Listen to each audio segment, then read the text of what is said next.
എനിക്ക് വേറെ ഞാൻ എന്താ പറയേണ്ടതെന്ന് എനിക്കറിയില്ല. അത്രയ്ക്ക് സങ്കടമാണോ, ദേഷ്യമാണോ, വിഷമമാണോ, എനിക്ക് എന്താന്നറിയില്ല. കാരണം കൈ കിട്ടുന്ന കാശ് കൊണ്ട് ടെൻഷൻ അടിച്ചു പോകേണ്ടി വരുന്നു. ആസ്വദിക്കാൻ പറ്റുന്നില്ല ഒന്നും.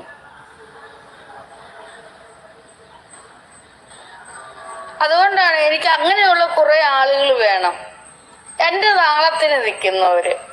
ടെൻഷനൊന്നും ഇല്ലാതെ, വെപ്രാളമൊന്നും പിടിക്കാതെ, എല്ലാം മെല്ലെ കണ്ട് കേട്ട് വരുന്ന സന്യാസ ജീവിതം. മറ്റൊന്നിനെ കുറിച്ചും ആലോചിക്കാതെ സന്യാസ ജീവിതം, പരമ സന്യാസ ജീവിതം നയിക്കുന്നവർ വേണം എൻ്റെ കൂടെ വരേണ്ടത്. അല്ല, സത്യം എന്ന് പറയുന്നത് ശ്യാമ, അല്ലാതുള്ളവര് വെറുതെ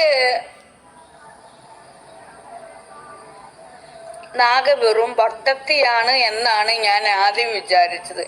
എന്നാൽ എൻ്റെ ജീവിതത്തിൽ കേട്ടതിൽ വെച്ച് ഏറ്റവും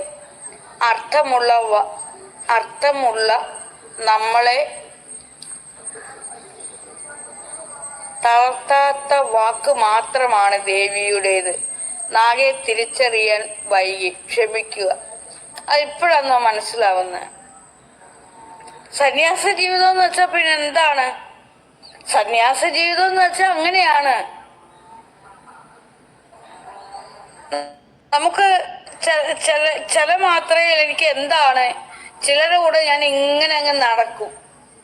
ചിലപ്പോഴെന്താണ്, നമ്മൾ പുറം കാഴ്ചകൾ നമുക്ക് കാണാൻ കൊതിയുണ്ടാകും. പുറം കാഴ്ചയൊക്കെ വെറുതെ കാണാനും കേൾക്കാനും. അതിൻ്റെ ഇടയ്ക്ക് ധൃതിയുള്ള ഒരാളിനെ നമ്മുടെ കൂടെ കൂട്ടിയാലോ, നശൂലം.